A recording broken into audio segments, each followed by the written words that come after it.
দিদি আপনার কি সমস্যা ছিল, এখন কত পার্সেন্ট ভালো আছেন বলুন? আমার সমস্যা ছিল ব্রেস্টে টিউমার, জরায়ুতেও টিউমার, আচ্ছা। লিভার ফুলে গেছে। আচ্ছা, লিভার বড় হয়ে গেছে। জি। লিভারে চর্বি। জি। আচ্ছা। আর কি আর সমস্যা ছিল? কোনো কিছু দেখলেই আমার বমি হতো। আচ্ছা। এখন আমার তো সেটা ভালো ছিল আপাতত মেলা দিন। হুম। তারপরে এই কিছুদিন আগে আমার ওষুধ ফুরাই গেলে ওনার কাছে ফোন দেওয়ার পরে ওই ঢাকা থেকে ওষুধ পাঠাই দেওয়ার পরে এখন আবার সেই বমিটা বাড়িয়েছে। আচ্ছা, তবে আপাতত আমি তারপরেও 80% ভালো আমি আছি। মানে বমির দিকে 80% ভালো আছেন। ভালো আছি। আপনি মানুষ দেখলে, খাবার দেখলে বমি করতেন, বমি চলে আসতো। জি। সেটা ওষুধ খাওয়ার পরে ভগবানের কৃপায় বা প্রভুর কৃপায় আপনি 100% ভালো হয়ে গেছিলেন। কিন্তু আবার আপনার সমস্যা একটু দিকে একটু করে দেখা দিচ্ছে, তাই তো? জি। তো আপনার ওষুধ শেষ হয়ে যাওয়ার পরে আপনাকে আমি ওষুধ পাঠিয়ে দিয়েছিলাম ঢাকা থেকে। তখন সেই ওষুধটা খাওয়ার পরে আপনার আবার একটু বুকের ভিতর খোসাখুসি হ্যাঁ, দেখতেছিলেন। বুকের ভিতরে জ্বালা খোঁচাচ্ছিল, যন্ত্রণা। খোঁচাখুচি বা হ্যাঁ, একটু জ্বালা যন্ত্রণা হচ্ছিল। বেড়ে তো গেছে। এরপরে আপনি কি বেড়ে গেছিল, এরপর আপনি কি করলেন? পুকুরি কি করছিলেন একটু বলুন ঘেরে। পুকুরে একটু নেমেলাম ঠান্ডা পানিতে। হুম। নেওয়ার পরে এই যন্ত্রণাটা একটু বাড়িয়েছে। আচ্ছা। আচ্ছা, আমার দিদির ঠান্ডা লাগছিল কিভাবে, কি হয়েছিল বলুন? এই যে যে ওনার সমস্যা বাড়লো, ঠান্ডা কাশি জ্বর কি কি হয়েছে বলেন, কি কারণে হলো? এটা পানিতে নেওয়ার ফলে এটা বেড়ে গেছিল। মানে পানিতে, মানে ঠান্ডা পানিতে? ঠান্ডা আপনাদের পানি। বাড়ি তো ঘের বাড়ি না? হুম। ঘের বাড়ি মানে এই যে পুকুর টুকুর এই জাতীয় মাছ টাছ চাষ করা হয়। তো সেক্ষেত্রে আমার দিদি ঠান্ডার জল সেনার পরে কি হয়েছে ওনার? না, গ্যাসের বৃদ্ধি পেয়ে ওইটা মানে সম্পূর্ণ। গ্যাস বাড়ছে। হুম, আর কি সমস্যা দেখা দিছে তো পেটটা দিদি বলুন? ফুলে গেছিল। বুকের যন্ত্রণাটা বেড়ে গেছে, আচ্ছা। খসাচ্ছে আর পেটের আবার ফুলে গেছে। পেট ফুলে গেছে। বন্ধুরা, আর পানিও কম খেয়েছিলেন। শীতকাল, পানি পিপাসা কম লাগে। তো আপনি পানি তো এমনি আগে কম খেতেন। আপনি বলেছিলেন যে এই 10 দিনে আমি পানি খাইছি, কয় লিটার যেন বলছিলেন? না 15 দিনে না 20 দিনই 5 লিটার না 7 লিটার খাইছেন, এরকম একটা না, কথা বলছিলেন 15 গত দিন মাসে। না, 20 দিনই আপনার 24 লিটারের মতন জল সেই সময় খাওয়াই গেল। না, এই যে এর আগে আসার আগে ওইটা দিদি আপনার 21 দিনে কয় লিটার পানি খাইছিলেন আগে? 8 লিটার। 8 লিটার। জি।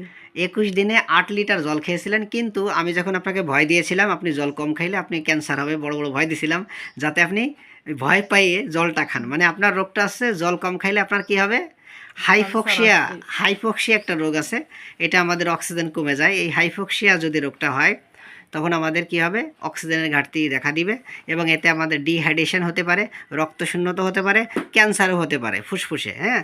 এবং মাথায় মাথায় মাথায় অনেক সমস্যা হতে পারে, বড় ধরনের সমস্যা। এই জন্য আপনাকে বলেছিলাম জলটা একটু বাড়ায় খেতে হবে। তো যার কারণে আপনি গত মাসে জল খেয়েছেন প্রায় কয় দিনই 24 লিটার বললেন? 25 দিন, 25 দিনই। 28 দিন। 28 দিনই 25 লিটার, মানে খুব ভালো খেয়েছেন। যাকে এরকম খেলে সমস্যা নেই, কারণ 1 দেড় 2 লিটার জল খাইলে এনাফ, বেশি খাওয়া লাগবে না। এখন অনেকে বলে জল প্রচণ্ড খেতে হবে, জল প্রচুর খাওয়া লাগে না। নিয়ম অনুযায়ী, বিএমআই অনুযায়ী জল খেলে এনাফ। তো দিদি আপনার এই জল খাচ্ছিলেন ভালো, আপনি অনেক সুস্থ ছিলেন। হ্যাঁ। কিন্তু এর আগে যখন ওষুধ খাচ্ছিলেন আপনি 21 দিনই জল খাইছিলেন মাত্র 5 লিটার না 7 লিটার, এতে জল কম খাইছিলেন। যাই হোক, জল বেশি খাওয়াতে আপনি ভালো ছিলেন, এই তো কথা। আর তারপরে এখন আপনি জল খাওয়াটা কমে গেছিলো, এই জন্য আপনার টয়লেট একটু শক্ত হতো, গ্যাস বেড়ে গেছিলো, বুক পিঠ ব্যথা করতেছিল, ঘাড় শক্ত হয়ে গেছিলো, তাই তো?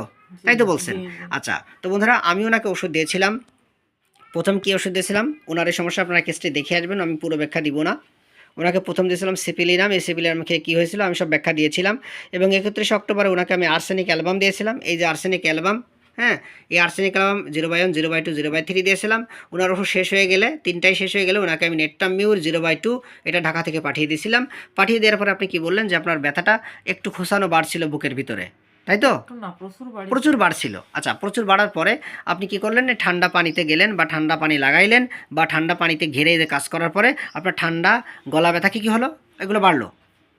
সর্দি কাশি জ্বরে তো মানে বুক পিঠ মানে তখন সর্দি আরো কাশি ঠান্ডা লেগে পেট গেল, টেট সব ফুলে গেল। ফুলে গেল। বন্ধুরা, যাদের খুবই বুকে মারাত্মক সমস্যা আছে, অবস্থা হয়ে গেল। যাদের ফুসফুসে সমস্যা আছে, আপনারা জানেন ফুসফুসের কাজ হলো বাতাসকে সুন্দর করে অক্সিজেনটা নেবে এবং কার্বন ডাইঅক্সাইড ছাড়বে, ঠিক আছে দাদা?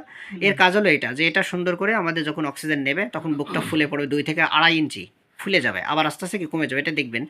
সুতরাং এই বুকে ফুসফুসের কাজ হলো বাতাস নেবে এবং বাতাস ছাড়বে, সুতরাং পরিষ্কার করবে, ফিল্টারেশন করবে। এই ফুসফুসের ভিতরে লক্ষ লক্ষ কোটি কোটি অ্যালভিওলাই আছে। অ্যালভিওলাই মানে কি? বাতাসের দরজা, মানে যে অক্সিজেন আসে এবং যায় তার দরজা, ঠিক আছে? এই দরজা যখন উনি ঠান্ডা লাগছে তখন ওনার ইনফেকশন হয়েছে, হ্যাঁ। আর এই জন্য ওনার বুকে তো আগে থেকে সমস্যা রয়েছে, যে ওনার এই হয়েছে, ওনার এই যে ল্যাম্ফ নোড আছে ওনার, ওনার এই যে বুকে কোথায়, দুঃখে হাত দিয়ে দেখেন তো দিদি, হাত দিয়ে দেখেন এইখানে, হ্যাঁ, এই পিছনে পিছনে পিছন পাশটা থেকে এইখানে না, এই বুকের বাম পাশে ওনার সমস্যা কিন্তু বেশি, এবং উনি মানসিক একটা যন্ত্রণা ছিল, অনেক টাকা পয়সা উনি মার খেয়েছে ওনার ব্যবসা বাণিজ্যে, ওনার ঘের বাড়ি ছিল। তো সব দিক দিয়ে বিবেচনা করে আমি যার কারণে ওনার এই লস খাওয়ার কারণে কিন্তু আমি ওনাকে বিশেষ করে ভাবলাম যে না, ওনার এই সমস্ত সিমটমে যেহেতু ওনার ভালো আছেন, বমি ছিল, যে ওনার এই এত বড় সমস্যা, তো ওনার বমি টমি সব শেষ, বমি টমি ভালো হয়ে গেছে, কিন্তু ওনার যদি এত বড় সমস্যা রয়েছে, ওনাকে আমি নেট্টামিউর দিয়ে দিই। তো নেট্টামিউর দেওয়াতে ওনার কিন্তু রোগ ভালো হলো না, বরঞ্চ আস্তে আস্তে বৃদ্ধি হতে লাগলো। এরপর উনি ঠান্ডা আবহাওয়ায় কাজ করলে এরপর ওনার কী হচ্ছে, বুকের এই সমস্যা দেখা দিচ্ছে, ওনার গলা ব্যথা আছে তো এখনও, হ্যাঁ গোলাপ প্রচণ্ড গলা ব্যথা। এখানে আসার পরে আমি একটা ওষুধ খাইয়ে দিয়েছি, খাওয়ানোর পরে আপনি এখন একটু ভালো আছেন, বুকের ভিতরে একটু যন্ত্রণা কম, একটু সমস্যা কম মনে হচ্ছে, ভিতরে যন্ত্রণা কমতে না। কোনটা ভালো লাগতেছে একটু খাওয়ানোতে?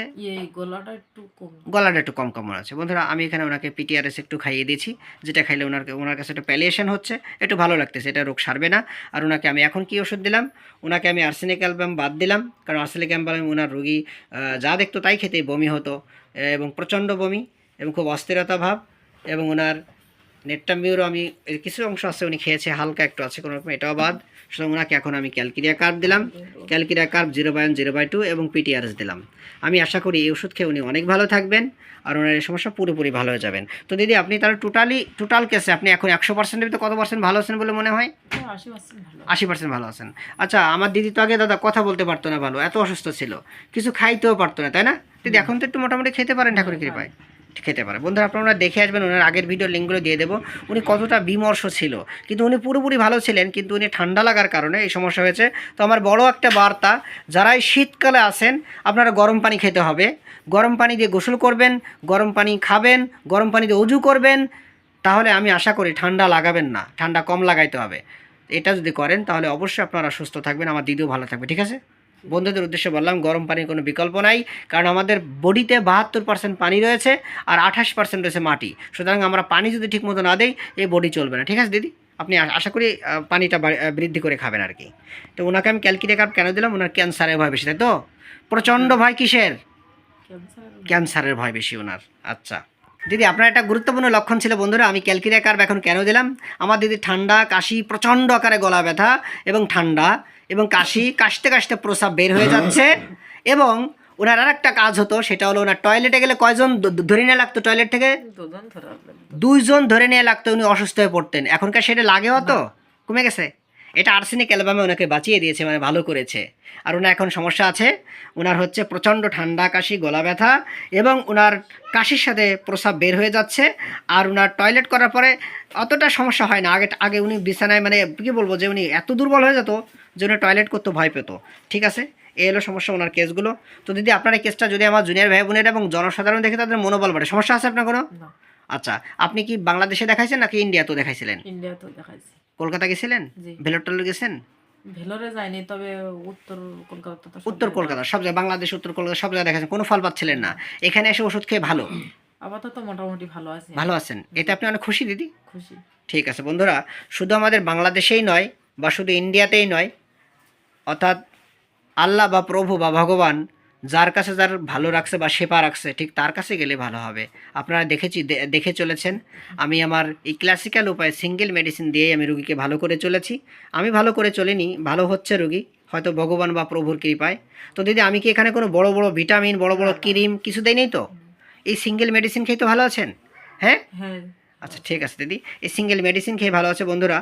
আর অনেকেই বলবেন যে আমি একবারে একটা ওষুধ দিই কিন্তু 3-4টা বোতল কেন। আসলে বন্ধুরা, 1 নাম্বার শেষ হয়ে গেলে 2 নাম্বার, 2 নাম্বার শেষ হয়ে গেলে 3 নাম্বার, দিদি এইভাবেই তো খেয়েছেন। হ্যাঁ, আর এগুলো কিন্তু সব একবারে ওষুধ না, এগুলো কিন্তু যে উনি ওষুধ খালি বোতল নিয়ে আসছে, আর এইটা এখন ওষুধ দিছে, তাই দিদি? ওষুধটা এখন দিছি, ঠিক আছে। তো আপনাদের ভিডিওটা আমি অনলাইনে দিতে চাই বা দিব, এটা অনলাইনে দিলে সবাই দেখলে কোনো ক্ষতি নেই, তাই তো? ঠিক আছে, আপনারা কেসটা পুরো দেখে নেবেন, আমি কেসটা বড় করব না। আর এই কেসের আমি পূর্বের লিঙ্কটা আপনাদের দিয়ে দেবো, দেখুন এই যে পুরাটা কেসের আমি লিঙ্ক দিয়ে দেবো, আপনারা দেখে নেবেন। উনি অনেক অসুস্থ ছিল এবং অসুস্থকালের ফেসটা দেখে রাখুন, আর আমার দিদিভাই এখন এর ফেসটা দেখুন। আমি আশা করি উনি পুরোপুরি ভালো হবে। এর ঠান্ডা লাগার কারণে এটা হয়েছে আবার, হ্যাঁ, ঠান্ডা না লাগলে রোগী অসুস্থ হতো না। আর আপনারা জানবেন, ফুসফুসের সমস্যা যেসব রোগীর রয়েছে তারা ঠান্ডা লাগাইলে সমস্যা, এজন্য গলা ঢেকে রাখবেন। ঠিক আছে, ওকে, ধন্যবাদ।